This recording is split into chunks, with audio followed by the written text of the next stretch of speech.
Erev Tov u'mevorach Birshut Morai ve'Rabotai. Be'ezrat Hashem Yitbarach, on étudie ce soir Parashat Vayechi, la dernière parasha du Chumash Bereshit. Ça nous a fait en tout 12 parashiot du Chumash Bereshit. Et ce soir, on va avoir une explication de Rabbi Tzadok HaKohen Milublin qui nous explique pourquoi le Chumash Bereshit contient 12 parashiot. Une explication intéressante. En tout cas, notre parasha contient les 3 derniers chapitres de Chumash Bereshit, à partir du chapitre 47, 48, 49 et 50. La dernière paracha du Chumash Bereshit nous parle de la disparition de Yaakov Avinu au début de la paracha et de Yosef Hatzadik à la fin de la paracha. À partir de la semaine prochaine, Chumash Shemot, alors là, la Torah nous décrira déjà le commencement de l'exil d'Égypte et de l'asservissement que les béné Israël, nos pères, ont souffert en Égypte. Mais ça, c'était seulement suite à la disparition de Yaakov, Yosef et les 12 tribus. Mais dans notre paracha, on parle de la fin de la vie de Yaakov et 50 ans plus tard, la fin de la vie de Yosef Hatzadik. Dans notre paracha, Yaakov Avinu dans le Perek Mem Zayin, Mem Chet, Yaakov Avinu fait appel à Yosef Hatzadik pour lui demander une faveur. Il lui demande, s'il te plaît, lorsque je vais quitter ce monde, ne m'enterre pas en Égypte. Va m'enterrer en Eretz Israël, à Meharat, à Marpella, à Kiryat Arba, à Hebron. Là-bas, je désire être enterré. Le Midrash nous donne 3 explications pourquoi il ne veut pas être enterré en Égypte. On en parlera plus tard. Yosef Hatzadik jure et tient promesse à son père que lorsqu'il quittera ce monde, il l'emmènera et il l'enterrera en Eretz Israël. Une promesse qu'il a respectée et qu'il a fait. Et Yaakov Avinu va bénir ses 2 enfants, Ménaché et Ephraim, d'une bracha, une bénédiction très étrange. C'est que Ménaché et Ephraim, nous dit la Torah, Kir'uven ve Shim'on yihiuli. Ménaché et Ephraim deviennent eux-mêmes des tribus. C'est-à-dire que normalement, on a les enfants de Yaakov, les enfants directs de Yaakov, c'est eux qui sont les patriarches, les tribus, c'est eux qui sont les tribus, les shvatim. Mais Yosef Hatzadik, il a le mérite d'avoir la Bechora, d'avoir les droits d'aînesse. Et ses enfants, donc il va avoir 2 tribus, Ménaché et Ephraim, malgré que ce sont les petits-enfants de Yaakov, eh ben, ils sont considérés comme les enfants. Et une bénédiction très très importante qu'on va, Bezrat Hashem, donner une très très belle explication. Chaque papa de Am Israël, chaque maman, ils ont l'habitude aussi chez les mamans, le vendredi soir, en rentrant du Beth HaKnesset, ils vont réciter une bénédiction. Avant la Seouda de Shabbat, après le Kiddush, ils vont bénir leurs enfants. D'accord? Tous les parents juifs bénissent leurs enfants le vendredi soir en disant Yesimcha Elohim Ke'Ephraim Vechimenaché, etc. Cette bénédiction est mentionnée dans cette paracha, puisque Yaakov Avinu, il va dire à Yosef Hatzadik que ses 2 enfants, Ménaché et Ephraim, il leur fait une bénédiction que chaque papa, pour toutes les générations jusqu'à la fin des temps, un papa qui veut bénir son fils, une maman qui veut bénir son fils ou sa fille, ils vont réciter Yesimcha Elokim, Akadosh Baruch Hu te mettre comme Ephraim et Ménaché. C'est-à-dire que Ephraim et Ménaché, c'est la référence. La référence. On bénit notre fils, notre fille, qu'il soit comme Ephraim et Ménaché. Et le Bnei Issachar, Rav Tzvi Elimelech Medinov, il a un sefer qui s'appelle Igra de Kala. Et là-bas, il demande pourquoi Yesimcha Elokim ke Ephraim vechi Ménaché? Pourquoi Davka? Pourquoi ces 2 tribus en particulier? Pourquoi Reuven et Shimon? On ne peut pas dire Yesimcha Elokim ke Reuven ve Shimon. Yesimcha Elokim ke Issachar, ke Lévi. Pourquoi Yesimcha Elokim ke Ephraim et ke Ménaché? Pourquoi ces 2 tribus en particulier? C'est une bracha qu'on fait toutes les semaines, donc il faudrait savoir quelle est la signification de cette bracha qu'on fait toutes les semaines. Alors ça, on va voir tout à l'heure, Bezrat Hashem, un beau pirouche. En tous les cas, il est béni, il leur dit Amalach hagoel oti mikol ra yevarech et hane'arim, donc des bénédictions qu'il fait. Et par la suite, avant de mourir, Yaakov Avinu, il va faire appel à tous ses 12 enfants, tous les tribus, et il va leur faire des bénédictions, pour certains des remontrances, comme on verra tout à l'heure. Alors donc voilà, voici les sujets de la paracha. La disparition de Yaakov, les bénédictions qu'il fait à ses enfants, le testament qu'il fait à ses enfants, et ensuite la disparition de Yosef à Tzadik. Comme ça se termine le dernier pasouk de la Torah de Chumash Bereshit. Nous dit Vayamot Yosef ben Mea va Eser Shanim. Yosef quitte ce monde à l'âge de 110 ans. Vayachantu Oto, ils l'ont embaumé. Vayisem Ba'aron, et il a été mis dans une armoire, dans une boîte, Bemitzraim, en Égypte. Yosef Hatzadik est resté en Égypte. Ses ossements sont restés en Égypte. Top. On va voir aussi si on aura le temps. Je ne sais pas si on aura le temps, mais pourquoi le Chumash Bereshit se termine par cette phrase? Rabbi Tzadok HaKohen Milublin, il en parle beaucoup. Le Igradé Kala, le Bnei Issachar, ils en parlent beaucoup. Blin Eder. On verra ce qu'on aura le temps de parler. Tov Rabotai, quelques questions sur notre paracha. 5 questions. Aujourd'hui, ça va être simple. 5 questions et Bezrat Hashem, une réponse qui va répondre à toutes les questions. Blin Eder. La première question, c'est une question qui est générale. Une question qui est intrigante. À l'époque des patriarches, Avraham, Yitzhak et Yaakov, on voit que la Avodat Hashem, le service divin du juif, il est symbolisé, d'accord? On sait qu'Avraham Avinu, il a converti beaucoup de personnes dans le monde, donc il y avait beaucoup de ivrim, il y avait beaucoup de juifs, entre guillemets. Il y avait beaucoup de juifs. Mais à l'époque de Avraham Avinu, celui qu'on met en relief, c'est Avraham Avinu. La génération de Avraham Avinu, à la tête de la pyramide, on a le symbole, l'exemple de Avodat Hashem, du tzaddik, par excellence, c'est Avraham Avinu. Après Avraham Avinu, le symbole par excellence de la Avodat Hashem, c'était Yitzhak Avinu. Le haut de la pyramide, c'était Yitzhak. Après Yitzhak Avinu, c'était Yaakov. Yaakov Avinu, c'était le tzaddik, Ishtam, Yoshev, Ohalim. Malgré qu'il y avait d'autres tzaddikim dans la génération, il y avait Shem et Ever, ils avaient une yeshiva, il y avait toutes les personnes que Avraham Avinu il a converties, il faisait aussi partie du clan Israël. S'il n'y avait pas encore de clan Israël, mais il faisait partie des Juifs, des personnes qui croyaient en Akadosh Baruch Hu. Mais la Torah, quand elle nous parle du symbole de la tête de la pyramide, c'est Abraham, une personne, Yitzhak, une personne, Yaakov, une personne. Maintenant, dans notre paracha et la suite de Am Israël jusqu'à aujourd'hui, on voit que ça a changé. On voit que tout a été chamboulé. Pourquoi? Suite à Yaakov Avinu, il n'y a pas un qui a pris la relève. Abraham, celui qui a pris la relève, c'est Yitzhak. Yitzhak, celui qui a pris la relève, c'est Yaakov. On voit que chez Yaakov Avinu, il n'y a pas un qui a pris la relève, mais 12. 12 tribus. Aujourd'hui, on sait que le clan Israël, il n'est pas symbolisé par une seule personne. Non. On sait que Am Israël, il a 12 têtes, 12 familles, 12 exemples, 12 manières et 12 chemins dans la Avodat Hashem, 12 tribus. Alors, il y en a, ce sont les Kohanim, ceux qui sont au service divin au Beth Amikdash, ils sont de la tribu de Lévi. Il y en a, ils sont de la royauté de Yehuda. Il y en a, ils sont dans le monde des affaires, c'est Zevulun. Il y en a, ils sont dans le monde de la Torah, c'est Issachar. On voit que le clan Israël, il est aujourd'hui dirigé par 12 chemins. Même lorsqu'ils sont sortis d'Égypte, quand ils sont passés dans la mer, tout le monde connaît le Midrash, qu'ils sont passés dans la mer dans 12 voies différentes. Pourquoi? Parce que le clan Israël, il contient 12 voies, 12 chemins. Alors ma question, elle est, pourquoi ce changement? À l'époque de Abraham, il y avait un chemin, le chemin de Abraham. Tu suis le chemin de Abraham ou tu ne suis pas le chemin de Abraham? Chez Yitzhak, il y avait un chemin. Chez Yaakov, il y avait un chemin. Après Yaakov Avinu, ça se transforme. Maintenant, il y a 12 chemins. Quelle est l'explication? Ça, c'est ma première question de ce soir. Deuxième question, Rabotai.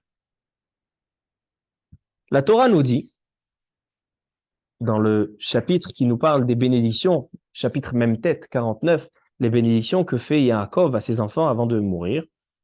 À la fin de ce chapitre, dans le pasouk Kafret, regardez le Perek même tête, pasouk Kafret. La Torah nous dit, Kol ele shivte Israël shenem asar, voici les 12 tribus, vezot asher diber lahem aviem, et voici ce que leur a parlé leur père, vayevarech otam, et il les a bénis, ish asher kabirkato berach otam. Chacun a reçu une bénédiction qui lui est dédiée, kabirkato. Chacun il a une bracha. Demande Rashi. Regardez la question de Rashi. Vahalo yesh mehem shelo bircham el akinteram. Demande Rashi. Comment tu me dis que Yaakov Avinu les a tous bénis? On voit bien qu'il les a pas tous bénis. Il y en a qui ont reçu sur la tête. Et en majorité, presque en majorité, ils ont reçu sur la tête. D'où je sais. Regardez au début de Perek même tête. Quand Yaakov Avinu s'adresse à Réhouven, qu'est-ce qu'il lui dit? Réhouven, Bechori ata. Réhouven, sache que tu es mon fils aîné. Vereshitoni. Kochi vereshitoni. Yeter se'et v'yeter az. Normalement, tu aurais dû être le roi. Il dit Rashi. Yeter se'et, c'est le roi. Le Kohen. Tu aurais dû être la tribu de la Kehuna. V'yeter az, c'est la tribu de la Malchut. Réhouven, il était censé être et les Kohanim et le roi en même temps. C'est-à-dire que ce qui a été partagé après dans la tribu de Lévi et la tribu de Yehuda. La tribu de Lévi, elle a pris les Kohanim. La tribu de Yehuda, ils ont pris le roi. C'était censé être, il dit à Yaakov à Reuven, toi tu étais censé être les deux. Mais, Pachaz Kamaim, pasuk dalet. Pachaz Kamaim al totar ki alita mishkeve avicha. Puisque tu as fait une faute, alors donc je te retire les deux mérites. Et donc tu n'as rien. Alors il dit Rashi, c'est une bénédiction ça? Ish asher kebirkato berachotam. Pas une bénédiction. Au contraire, il a pris sur la tête. Le pasouk d'après Rabotai, pasouk He. Shimon et Lévi. Maintenant, il va mettre le compte à Shimon et Lévi. Achim, vous êtes des frères. On ne savait pas que Shimon et Lévi, c'est des frères? Il dit Rashi, c'est quoi Achim, frère? C'est qu'ils ont eu la même idée. C'est quoi la même idée? Al-Shrem et Al-Yosef. Shimon et Lévi, c'est les deux qui ont eu l'idée d'aller tuer Shrem, que c'était une erreur, et c'était les deux qui ont voulu vendre Yosef. Pourquoi les deux? Tous les 10 frères, ils ont vendu les Yosef. Il dit non. Les deux enfants, les deux frères principaux qui ont voulu vendre Yosef, qui ont voulu tuer Yosef, c'était Shimon et Lévi. Pourquoi? Réhouven, il n'a pas voulu le tuer, il a voulu le protéger, comme on a vu. Yehuda, il n'a pas voulu le tuer parce qu'il leur a dit venez, on le vend. Tous les enfants des servantes, des Shfachot, Gad, Naphtali, Dan, Asher, eux, ils ne voulaient pas vendre Yosef. Pourquoi? Parce que eux, ils étaient de son côté. Parce que eux, ils étaient snouot. Pourquoi Yosef, il a parlé du mal de ses frères? Parce qu'il est persécuté, les enfants des Shfachot. Alors donc, qu'est-ce qui reste? C'est qui les deux qui voulaient tuer Yosef? Shimon et Lévi. Alors il dit, Shimon et Lévi,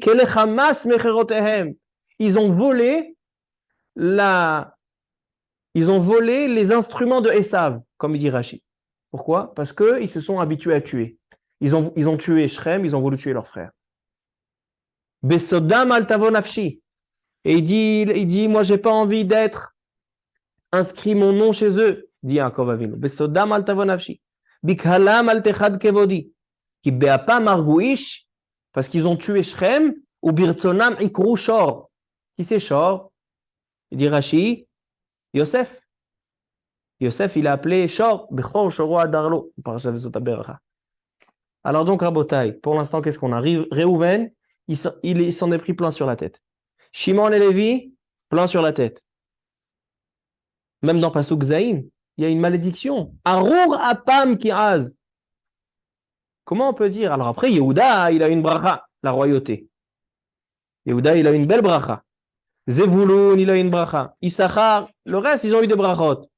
Mais on voit qu'ils n'ont pas tous reçu des bénédictions. Comme ça demande Rashi dans le Perek Memtet, Pasuk Kafret. La réponse, elle est difficile, le Siftei Chachamim, mais la question, elle est réelle. La question, elle est là. Comment tu me dis qu'ils ont reçu des bénédictions lorsqu'ils se sont pris de remontrances et même des malédictions? Ça, c'est ma deuxième question. Troisième question, Rabotai. Lorsque Yaakov Avinu nous fait des bénédictions au reste des tribus, à partir de Yehuda, dans le Pasuk Perek Memtet, dans le Pasuk Ret, Yehuda, Ata, Yoducha, Achecha, etc., il lui donne la royauté, mais après, on voit que les bénédictions, ce sont toutes des bénédictions matérielles. Regardez le Pasuk Yud Aleph, Perek Memtet, Pasuk Yud Aleph. Le Pasuk nous dit que la bénédiction que fait Yaakov à Yehuda, à la tribu de Yehuda, vous allez être très étonnés. Osri la gefen iro, vela soreka bene atono, ki bes bayain levusho, ubdam anavim suto. Chachlili enaim miyain, ulven shinaim mechalav. La bénédiction que fait Yehuda, Yaakov à Yehuda, c'est que dans sa part de terre en Eretz Israël, il y aura énormément de vignes qui produiront énormément de vin. Jusqu'à tel point, Chachlili enaim, que les habitants de Yehuda, ils auront les yeux rouges tellement ils vont boire de vin. Ou les ven shinaim mechalav, ils auront les dents tellement blanches parce qu'ils vont boire tellement de lait. Qu'est-ce que c'est ces bénédictions? C'est ça ce qui importe. Et pas seulement chez Yehuda. Zevulun. On dit Zevulun, toi tu habiteras les Chof Yamim Mishkon, tu habiteras au bord de la mer. Pourquoi? Afin que les affaires marchent. Bon, là-bas on peut dire qu'on veut que les affaires marchent chez Zevulun parce que Zevulun, c'est celui qui subventionne Issachar. Issachar et Zevulun, ils étaient associés. L'un, il étudiait et l'autre, il le subventionnait pour qu'il puisse étudier. Bon, mais chez Yehuda, ce que tu me mets en relief, c'est la quantité de vin que les habitants de Yehuda, ils vont avoir les yeux rouges tellement ils vont boire du vin. On ne voit pas où elle est la bracha tellement. Ensuite, regardez chez Asher, dans le pasuk Kaf. Mais Asher shemena lachmo, ve'u iten ma'adane melech. Chez les habitants de Asher, ils seront très gros. Pourquoi? Parce qu'il va y avoir énormément d'huile. À tel point qu'elle dit la Gemara, dans Masechet Menachot, que lorsque il manquait de l'huile, alors on allait où? On allait dans le territoire de Asher. Et la Gemara là-bas, elle ramène que Tekoa, il y a aujourd'hui un yishuv qui s'appelle Tekoa. Là-bas, il y avait beaucoup de vin, beaucoup d'huile, etc. Et les gens, Baruch Hashem, là-bas, ils mangeaient énormément. C'est quoi la bracha qu'on le fait à Asher? Yaakov Avinu, il est en train de quitter ce monde. Au lieu de donner des bonnes résolutions pour la vie, des choses, comment voir le monde, etc., comment faire la Vodat Hashem, comment savoir pratiquer, etc. C'est ça ce qui importe. Et ainsi chez Naphtali, etc. Beaucoup de bénédictions sur le matériel. Et on sait que chez nous, le peuple juif, le matériel importe peu. Ça, c'est ma troisième question, Rabotai. Il nous reste la quatrième et la cinquième. Quatrième, on a dit qu'Ephraim et Kimnaché, on a déjà posé la question, pourquoi, quand on fait une bénédiction à notre fils, on met en relief Ephraim et Ménaché? Pourquoi pas d'autres tribus? Et la cinquième question, Rabotai, ça se trouve au début de la paracha. Le premier pasouk de la paracha, Vaïchi Yaakov be'eretz Mitzrayim, Yaakov a vécu en Égypte, Shva Esrei Shana, 17 ans. Pourquoi 17 ans? Il dit Baal HaTurim, Parce que Yosef Hatzadik, il a été vendu à l'âge de 17 ans. Donc, puisque Yaakov a fait grandir Yosef pendant 17 ans, maintenant c'est le tour de Yosef de faire vivre son père pendant 17 ans. Ce sont 17 ans, Keneged 17 ans. Et donc, Yaakov Avinu, à l'âge de 147 ans, il va quitter ce monde. On a 3 midrashim très étonnants. Le premier midrash, c'est le midrash que ramène Rashi. Rashi ramène un midrash qui demande Lama parasha zustuma. Toutes les parashotes de la Torah, comme vous voyez dans le Sefer Torah, toutes les parashotes, ils sont ptuchot. C'est quoi ptuchot? Ils sont ouvertes. C'est quoi ouvert? C'est-à-dire qu'il y a un espace. Quand on commence une nouvelle paracha, on commence un nouveau sujet, d'accord? Ça fait partie des enseignements qu'on apprend déjà à l'école à notre plus jeune âge, que lorsque on écrit un nouveau sujet, une nouvelle phrase, on entame dans une nouvelle ligne, on fait un espace. Or, parashat Vayechi, c'est la seule paracha qui est stouma. C'est quoi stouma? C'est qu'il n'y a aucun espace. C'est très difficile pour les Baal Koré le Shabbat matin, que lorsqu'on fait la Hakba, alors on montre. Alors les Baal Koré, vous allez voir demain matin, ils vont chercher où c'est Vayechi, où c'est Vayechi. En général, c'est en début de ligne, mais là, c'est la suite de la phrase précédente. Alors demande le Midrash, Lama parasha zostuma. Pourquoi? Les fiches et Kevan chez Niftar Yaakov Avinu. Parce que puisque Yaakov Avinu va décéder dans cette paracha, Nistemu enehem velibam shel Israël. Satum, c'est fermé. La paracha, elle est fermée. Et lorsque Yaakov Avinu est décédé, les yeux et le cœur de l'âme Israël, c'est aussi fermé. Parce qu'ils ont commencé l'exil. Parce qu'à partir du moment que Yaakov Avinu est décédé, là a commencé l'exil. Donc les yeux et le cœur de l'âme Israël s'est fermé dans l'exil. Ils ne voyaient plus Hachem, ils ne voyaient plus le bien dans le monde. Ils étaient asservis. Davar Acher, deuxième explication, dit Rashi, Shebikesh legalot et aketz, venistam mimenu. Yaakov Avinu, il a voulu dévoiler quand sera la fin des temps. Et Akadosh Baruch Hu ne lui a pas donné. Il lui a fermé ses yeux. C'est pour ça que la paracha, elle est fermée. Voici les deux explications que nous donne Rashi au nom du Midrash. Pourquoi la paracha elle est stouma? Les deux explications sont difficiles à comprendre. La première, a priori, elle n'est pas vraie. Pourquoi? Parce que nous dit le Midrash que à quel moment l'exil et l'asservissement des Juifs en Égypte a commencé, quand ils ont commencé à les asservir, tant qu'il restait même un des Shvatim,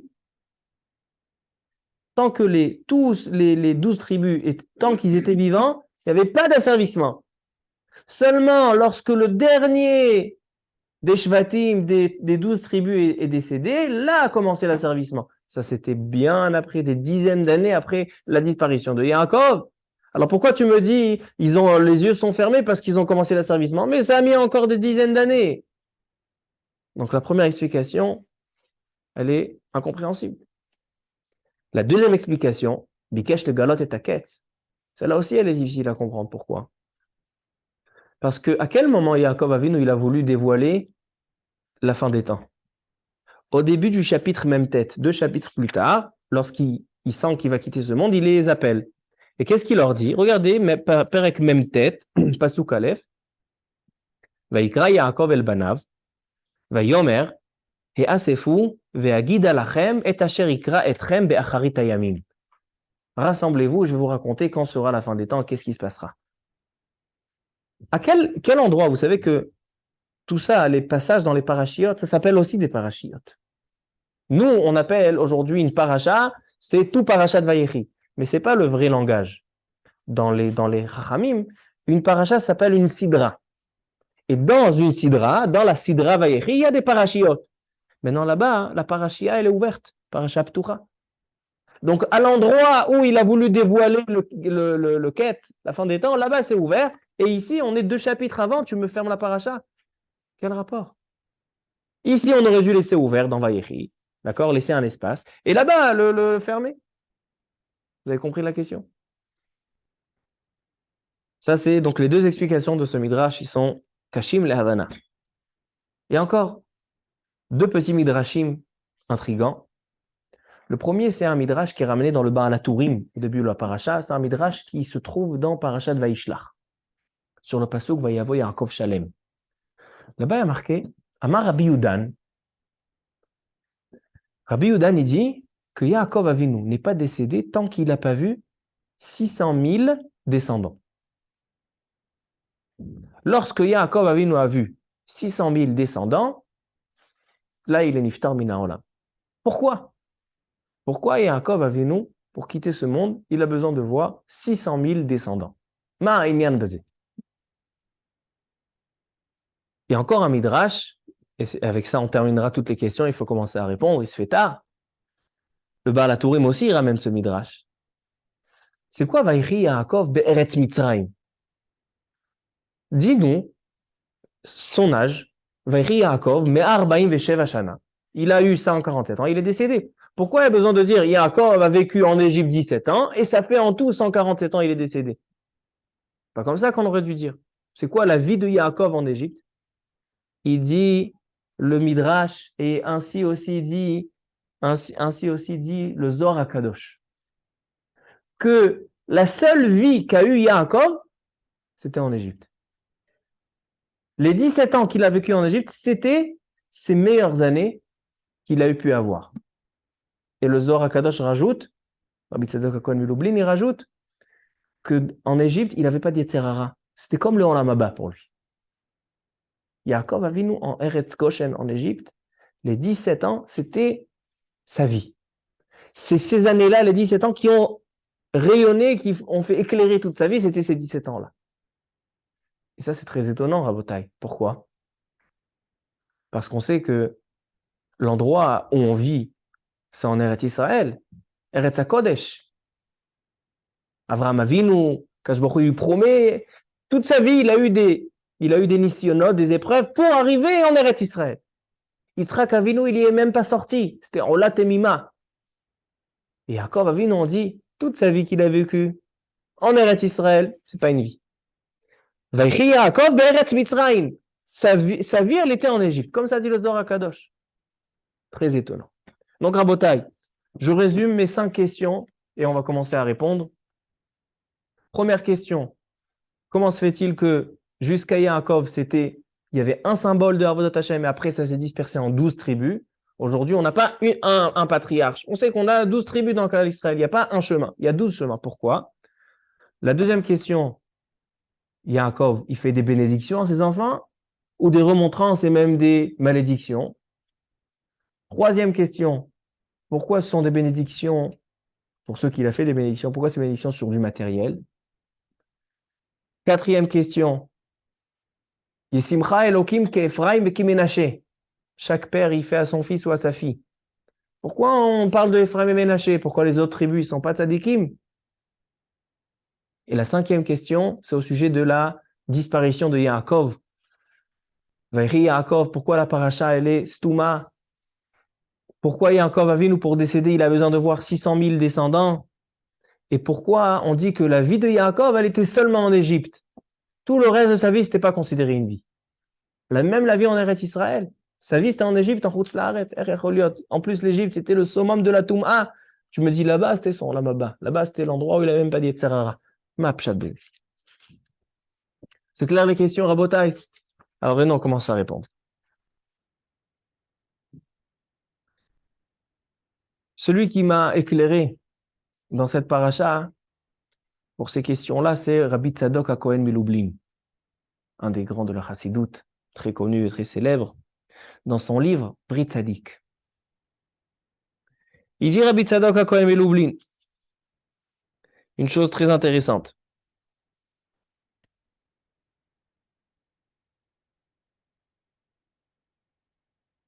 Il dit, c'est pas au sujet de la dernière question, comment se fait-il que Yaakov, Vaïchi Yaakov be'eretz Mitzrayim, la seule vie qu'il a eue, c'est en Égypte. Comment c'est possible que la galoute, la Toum'a, c'est là-bas où il a trouvé le Olam Haba, c'est là-bas où il s'est trouvé bien, sans Yetzirah, sans rien, c'était là-bas sa vie. Il dit, c'est pas la seule chose qu'on voit qui s'est épanoui en galoute, en exil. La Torah chez Béalpé, la Torah orale, elle a été transmise en exil. Le summum de la Torah orale, c'est quoi? C'est le Talmud Bavli. Le Talmud, ce que tout un Israël aujourd'hui étudie, le Daf Yomi. Des pages de Talmud Bavli. Le Talmud Bavli, pourquoi il s'appelle Bavli? Nous dit Rabbeinu Tam, parce qu'il est baloul. Il est mélangé de tout. La Torah chez Birtav, la Torah chez Béalpé. Il englobe toute la Torah et principalement la Torah orale. Et où le Talmud Bavli vient? D'où il vient, le Talmud Bavli? De Bavel. Bavel, c'est ceux qui nous ont détruit le Beth Amikdash, qui nous ont sortis en exil. Donc, le Rabbi Tzadok, quand il dit, il y a quelque chose d'étonnant. On te dit que la vie de Yaakov, elle n'était pas en Eretz Israël, elle était en exil, et pas une simple exil, en Égypte. La Torah chez Béalpé, elle était par Bavel, l'endroit, la nation qui nous a détruit le Beth Amikdash, qui nous a ramenés en exil. C'est quand même étonnant. Alors dit le Rabbi Tzadok HaKohen Milublin, il y a une notion que c'est toujours un régal de parler de cette notion, qu'on en a parlé, Baruch Hashem, plusieurs fois dans le Shiurim, et on voit que cette notion-là, elle nous accompagne dans toute la Torah. Cette notion, elle a été écrite dans le premier Sefer de Kabbalah, Sefer Yetzira, de l'époque de Avraham Avinu. Le Sefer Yetzira nous enseigne que tout ce qu'a fait Akadosh Baruch Hu, tout ce qu'il a créé dans ce monde, il a créé en égalité, en parallèle, dans Olam, Shana, Venefesh. Vous vous rappelez de Olam, Shana, Venefesh? C'est-à-dire, Olam, Shana, Venefesh, c'est le monde. Si Akadosh Baruch Hu, il a créé quelque chose dans le monde, alors il faut le savoir qu'il y a quelque chose en parallèle dans l'année, dans le temps, et il y a quelque chose en parallèle dans le corps humain, dans le corps de l'homme. Olam, Shana, Venefesh. Maintenant, Rabotai, lorsqu'Akadosh Baruch Hu a créé le monde, il a créé dans le monde 12 astres. Shtem Esrei Mazalot. Ça, c'est dans le Olam, dans le monde.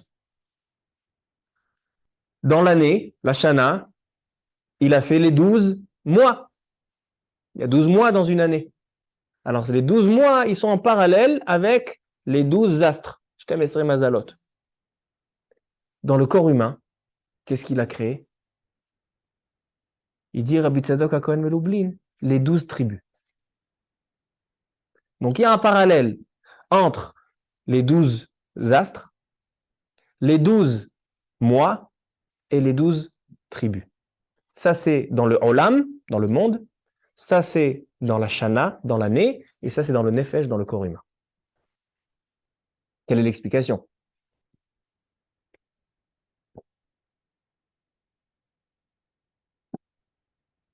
Comment Kadosh Baruch Hu a créé le monde?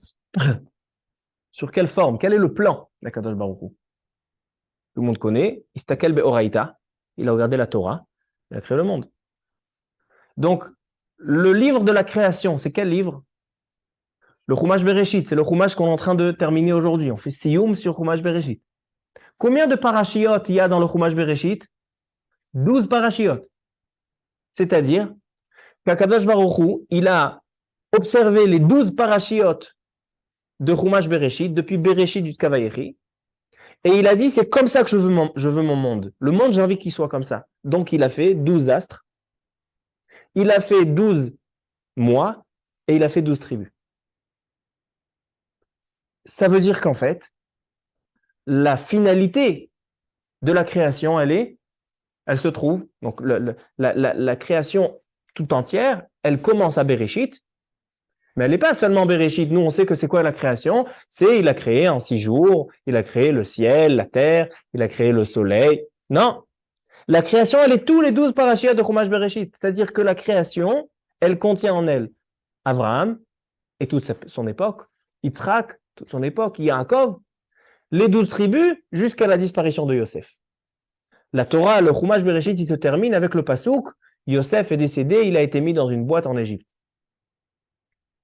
Tout ça, c'est le plan, d'accord? Tout ça, ça a servi de plan de création du monde. 12, 12, 12 et 12.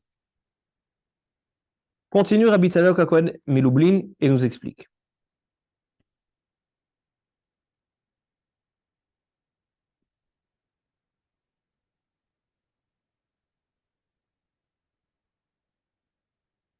Vous allez voir quelque chose de magnifique.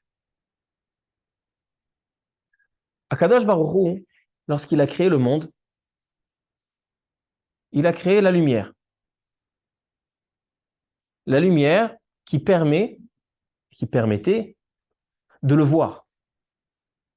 Le Or HaGanuz, c'était la lumière en puissance qui permettait de voir, d'avoir une clairvoyance dans tout le monde et donc de ne pas fauter. Quelqu'un qui voit clair dans ce monde. Pourquoi on faute dans ce monde? Parce qu'on ne voit pas clair. On a du mal à juger entre le bien et le mal. Pourquoi quelqu'un il est capable de parler du Lashon Hara? Parce qu'à ce moment-là, il dit, ah ça va, c'est pas si mal. Qu'est-ce qu'il a eu en fait? Il n'arrive pas à voir ce qu'il y a de mal dans le Lashon Hara. Quelqu'un qui a du mal à faire Shabbat. Pourquoi il fait Shabbat? Pourquoi il ne fait pas Shabbat?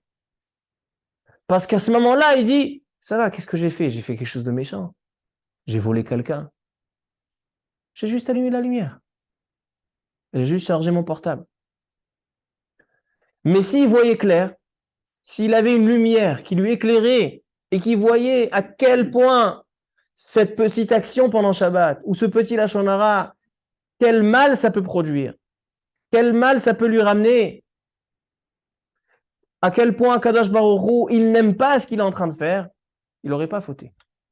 Donc c'est-à-dire que la racine de toute la faute et tout ce qu'on essaye de faire tchouva et on tombe et on se relève et on tombe et on se relève, tout le processus de la vie de l'homme, elle est basée parce qu'il n'y a pas assez de lumière, il n'y a pas assez de clarté. Mais lorsque Kadosh Baruch Hu, il a créé le monde, il a créé avec une puissance, avec une lumière qui éclairait et qu'on ne pouvait pas fauter. Et dans le passage qui a marqué là-bas, 5 fois, Yehi Or, Vayhi Or, 5 fois le mot Or. Il dit le Midrash, c'est quoi 5 fois le mot Or? C'est les 5 Chumashim de la Torah. Parce que cette lumière, c'est vrai qu'elle est physique, mais il y a quelque chose de spirituel. Chaque chose, il y a un parallèle entre le matériel et le spirituel. Le matériel, c'est la lumière qui éclaire. Mais qu'est-ce qui va faire éclairer dans l'âme de l'homme, de voir clairement ce qui est bien et ce qui n'est pas bien? C'est les 5 Chumashim de la Torah, c'est 5 lumières. Il y a la lumière matérielle, c'est la lumière, et la lumière, c'est la Torah. Maintenant, Rabotai, lorsqu'il y a eu la faute de Adam Arishon, Akadosh Baruch Hu, il a caché cette lumière. C'est pour ça que ça s'appelle Or HaGanuz. Où elle a été cachée, cette lumière? Dans la Torah. Chaque juif qui étudie la Torah, maintenant voilà, on s'est installé autour d'une table, on étudie la Torah, alors on s'imprègne sans le savoir, on découvre des choses dans la Torah, on étudie la Torah, alors on rentre dans notre esprit, dans notre neshama, une lumière. Pourquoi? C'est pas seulement de la chassidoute, ce que je vous dis. C'est que lorsqu'un homme il étudie la Torah, il sort du shiur, si vraiment il a intégré la Torah, il va regarder le monde d'une autre manière. Je vous donne un exemple. Quelqu'un, il fait du Lashon Hara. Il n'arrive pas à ne pas dire du mal de ses amis. Et il s'inscrit dans un cours de Torah qui parle de Lashon Hara, où on explique à quel point Lashon Hara, c'est pas bien, etc. Si vraiment il est venu pour étudier, pour apprendre, il va sortir du shiur. C'est sûr que ça a éclairé son esprit, et donc, il dira moins de Lashon Hara. Il réfléchira 2 fois avant de faire du Lashon Hara. Parce qu'il y a une lumière dans la Torah qui nous permet de regarder mieux, d'avoir une clairvoyance sur le monde. Maintenant, Rabotai, Akadosh Baruch Hu, quand il va créer un monde, il veut un monde complet. Il veut un monde metukan, il veut un monde bien, entier. Donc la création, on a dit que les 12 parashiyot de Bereshit, tout ça, c'est le plan de la création. Le dernier pasouk dans la Torah de Chumash Bereshit, c'est quoi? C'est Yosef Hatzadik. Yosef Hatzadik qui symbolise l'homme qui a tout rectifié, tout réparé. Et qu'est-ce que nous dit la Torah au sujet des tzadikim? Or zaru ala tzadik. Il y a une lumière qui a été cachée pour le tzadik. C'est-à-dire qu'en fait, la création, elle démarre à Bereshit, à la création, mais elle n'est toujours pas complète parce que la faute de Adam Arishon, elle a amoindri la création. Mais lorsqu'on termine le Chumash Bereshit avec Yosef Hatzadik qui a ramené cette lumière, donc en fait, depuis Bereshit jusqu'à Vayechi, on a fait une création qui est complète. Maintenant, cette création, elle comprend quoi? Elle comprend des difficultés, elle comprend des fautes, elle comprend les épreuves qu'a eu Abraham, elle comprend les épreuves qu'a eu Yitzhak, elle comprend les fautes des tribus, elle comprend la tchouva de Yehuda. Tout le Chumash Bereshit, c'est en fait le plan du monde. Et la finalité du monde, la Géoula, c'est le dernier passouk dans le Chumash Bereshit qui est Yosef Hatzadik qui est mis dans la boîte. C'est quoi la boîte? Il dit le Tanchuma, Midrash Tanchuma. Que lorsque Am Israël marchait dans le désert avec 2 armoires, il y avait une armoire où il y avait dedans la Torah, le Aaron HaKodesh. Et il y avait une armoire où il y avait dedans les ossements de Yosef. Les nations, ils venaient, ils disaient, comme ça marqué dans le Midrash, les nations venaient, ils disaient, tu mets 2 armoires comme si c'est la même chose, là c'est un défunt, et là c'est la Torah, c'est ce qu'il y a de plus sacré. Il dit le Midrash, Kadosh Baruch Hu, il dit, Ki emze ma shekatuv beze. Celui qui est niftar, celui qui est décédé dans cette boîte, il a accompli tout ce qui est écrit dans cette boîte, dans l'armoire de la Torah. C'est-à-dire qu'en fait, la fin de l'exil, la sortie d'Égypte, elle va être témoignée qu'un juif, il accomplit la Torah et il est éclairé par la force de la Torah. Donc ça, en fait, il dit le Rabbi Tzadok à Kohen Milublin, ça nous explique le parallèle qu'il y a entre les 12 astres qui ont été créés dans le monde, qui vont, en fait, c'est le mécanisme de tout le monde, c'est les 12 astres. C'est le parallèle avec les 12 mois, que c'est en fait le mécanisme et le cycle de toute la vie et de toute l'année. C'est un cycle qui se reproduit. Pourquoi la Shana s'appelle Shana? Milachon, c'est Shoné. Ça se répète. Mais qu'est-ce qui se répète? Le cycle des 12 mois. Et les 12 tribus. Les 12 tribus symbolisent les 12 chemins qu'il y a dans l'âme Israël. Est-ce qu'on est tous identiques? On n'est pas identiques. Il y en a un, il est dans le chemin de la Torah. Il y en a un, il est dans la voie du travail. Il y en a un, il est dans la voie de le service divin. Il y en a un, il est dans la voie de faire des affaires à l'extérieur. Il y en a un, chacun il a sa voie. Mais cette entité de 12 tribus, c'est ce qui fait en fait une création complète. Parce que lorsqu'on parle des 12 tribus, on est en train de parler de la klaliout, de la généralité de toute la création. C'est ça le parallèle entre les 12 tribus, les 12 mois et les 12 astres. Et tout ça est inscrit où? Quel est le plan de cette création? Il est inscrit dans les 12 parashiyot du Chumash Bereshit. Comme ça nous éclaire Rabbi Tzadok HaKohen Milublin. Maintenant, je voudrais encore ajouter quelques points. Et après, on répondra Bezrat Hashem à toutes nos questions. Yosef Hatzadik qui symbolise la finalité et la création qui devient complète. Parce que, pourquoi? Qu'est-ce qu'il a de spécial? Yosef Hatzadik, on parle beaucoup de Tikkun HaYesod. On sait que la tentation la plus forte chez l'homme, c'est la débauche. C'est le summum de la ta'ava, le summum des tentations. Yosef Hatzadik, il nous apprend une maîtrise, qu'il y a une capacité, même en étant seul en Égypte, dans l'endroit où il y avait le plus de débauche dans le monde. Donc il avait toutes les raisons pour tomber, il n'est pas tombé. Cette capacité de maîtriser, c'est ce qui est en fait le monde. C'est que Adam Arishon, il a amoindri la création à cause de cette faute. Et Yosef Hatzadik, il va réparer cette faute en montrant à toute la génération, à tout le clan d'Israël, toute la généralité du peuple d'Israël, que on peut maîtriser même la tentation la plus forte. Et quelqu'un qui peut maîtriser la tentation la plus forte, alors il peut tout maîtriser et il peut devenir complet dans la Torah et les mitzvot. Il donne un beau remez, Rabbi Tzadok HaKohen Melublin, que Yosef Hatzadik, il dit aux gens, il dit à ses frères et au Ham Israël, il dit, avant de mourir, il dit, Veha'alitem et atzmotai, montez mes ossements.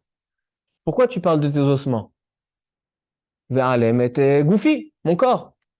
Alors quoi, tu dis quoi? Que la chair, elle va disparaître. Peut-être que les os aussi vont disparaître. Pourquoi il a parlé de atzmotai?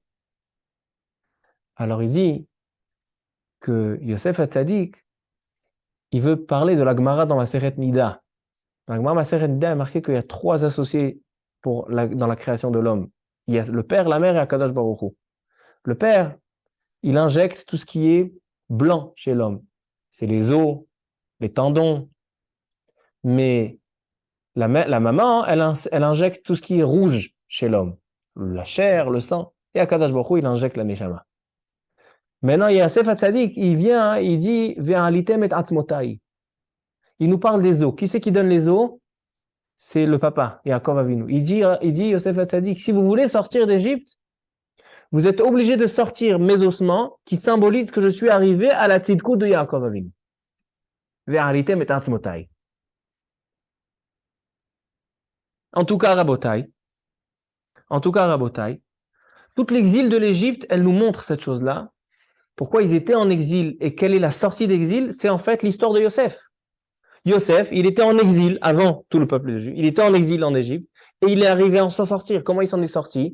Par la maîtrise des tentations. Et ça, c'est en fait le plan qui va éclairer tout le clan d'Israël, qui vont être en exil et ils vont sortir grâce à quoi? Grâce à la possibilité de maîtriser, d'avoir une maîtrise sur notre corps. Et un juif qui a une maîtrise sur son corps, alors ce juif-là, il peut accomplir toute la Torah, tous les 613 mitzvot de la Torah. C'est ça le inyan de Midat HaYesod. Et en réalité, c'est ce qu'on va commencer la semaine prochaine. La semaine prochaine, on commence Chumash Shemot. C'est l'exil qui va se terminer 6 parashiyot plus tard, Shemot Vayera, Bo, Beshalach, Itro, Mishpatim. Et c'est la période des Shovavim. C'est quoi la période des Shovavim? Dans l'Arizal, il est marqué que celui qui veut rectifier tout ce qui concerne le Yetzer Hara des femmes et de la débauche, il doit jeûner pendant cette période-là, c'est 6 semaines. Quel rapport il y a? Parce que toute la galoute Mitzrayim, l'asservissement qu'il y avait en Égypte, c'est une kapara sur ça. C'est une rectification sur ça. Et cette chose-là, elle n'est pas seulement, c'est pas quelque chose un point particulier. Ce Yetzer Hara-là, celui qui arrive à maîtriser ce Yetzer Hara, il peut maîtriser tout le Yetzer Hara, parce que c'est le summum des Te'avot. C'est pour ça, il dit Rabbi Tzadok HaKohen Melublin, c'est pour ça que le Sefer Bereshit se termine avec ce passouk-là de Yosef Hatzadik, qui est Tzadik et qui va être mis dans le Haron. C'est quoi le Haron? C'est le Haron qui va être parallèle au Haron de la Torah. Il montre qu'en fait, Yosef Hatzadik, il est arrivé au summum de la Tzidkout. Il est arrivé, c'est l'exemple du clan d'Israël en Égypte. Après, ce qui va suivre dans le Chumash Shemot, l'exil en Égypte et toutes les exils jusqu'à aujourd'hui. Celui qui veut sortir de l'exil, il doit apprendre par la lumière de la Torah. C'est pour ça que Yaakov Avinu, on va commencer à répondre aux questions, il se fait tard. La première question, elle était, pourquoi on change de cap? Avant, il y avait un, Avraham, Yitzhak et Yaakov. Et maintenant, on devient 12. Parce que justement, Avraham, Yitzhak et Yaakov, c'était une mise en place du peuple juif. Le peuple juif, c'est un peuple qu'Akadosh Baruch Hu veut résider chez chacun. Chacun, il a une particularité. Chacun, il a un travail. Et chacun, Rabotai, il a un défaut. Lorsque Yaakov Avinu, il va rassembler ses enfants, il leur dit, certains, il va leur faire des remontrances. Certains, il va maudire. Qu'est-ce qu'il fait, Yaakov Avinu? Yaakov Avinu, il est en train de leur dire, qu'est-ce qui va se passer avec vous? Quelle est l'essence de chacun? Yaakov Avinu, il voit que ses enfants, ils sont tous différents, mais ils sont tous tzadikim. Et il leur dit, chacun, il a un défaut. Donc il lui dit, toi, tu as un défaut. Toi, tu as un autre défaut.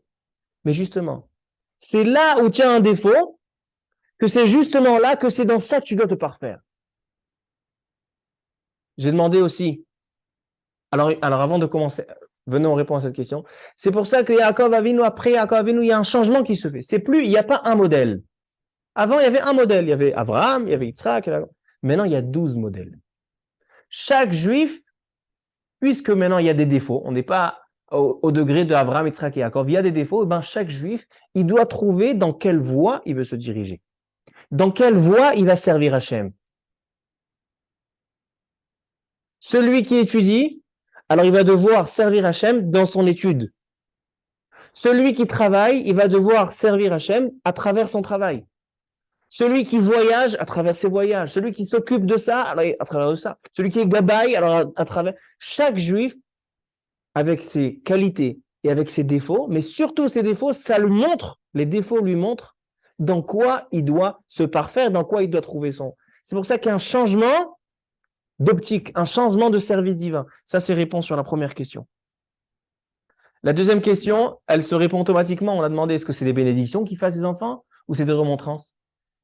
Il n'y a pas plus grande bénédiction que d'indiquer le chemin à son fils. Il voit ses enfants. Toi, tu as un défaut. Sache, c'est un défaut. Ne continue pas dans ce défaut. Utilise ce défaut pour le bien. Ainsi, on a demandé pourquoi les brachot, les bénédictions, ils sont matérielles. On aurait dû faire des bénédictions qui sont spirituelles. Pourquoi les brachot, ils sont matériels? Parce que justement, l'homme, il est attaché à la matière. Ça fait partie des défauts de l'homme. On est dépendant de la matière qui nous entoure. Celui qui est riche, alors il est dépendant de sa richesse. Celui qui est pauvre, alors il est dépendant d'autres choses. Il est dépendant des fois de sa pauvreté. Mais en tout cas, chaque juif, avec le matériel qui se trouve autour de lui, qui l'entoure, c'est là qu'il doit servir Hachem. Quelqu'un qui est pauvre, est-ce qu'il est exempté de la Torah? Non. Pourquoi? Je ne peux pas, regarde, celui-là, il a une Mercedes, il a un bel appartement. Lui, il peut servir Hachem, il peut étudier. Non.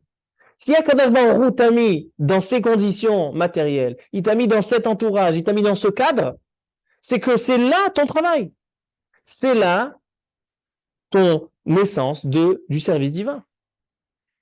C'est pour ça que les brachot sont gashmiyot, parce qu'il leur dit, voilà, je vous fais des bénédictions. Chacun, il sera parfait dans le matériel, parce qu'à travers le matériel, il trouvera sa voie. Maintenant, il n'y a plus un chemin, il n'y a plus un modèle, il y a 12 modèles.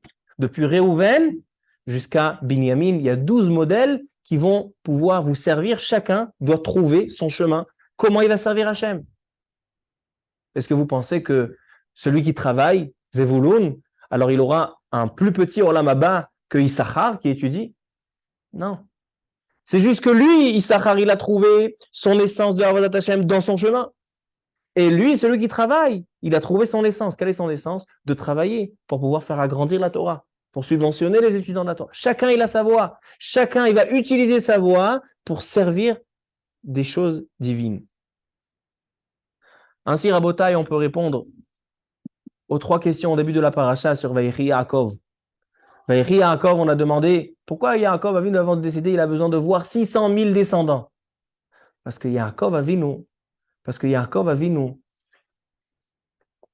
il a envie de voir à quel point le clan d'Israël il est grand. 600 000 ribos, 600 000 personnes, c'est exactement les lettres qu'il y a dans la Torah. Dans la Torah, il y a 600 000 lettres. Comme on a dit, il y a 12 tribus, c'est les 12 parashiot de Chumash, Bereshit, il y a 600 000 lettres. Pourquoi? Chacun, Yaakov Avinu, il veut voir de ses propres yeux. Chaque individu, les 600 000, chaque individu, c'est un individu. Chaque personne, c'est une personne. Chaque juif, il a de quoi faire, il a une mission dans ce monde.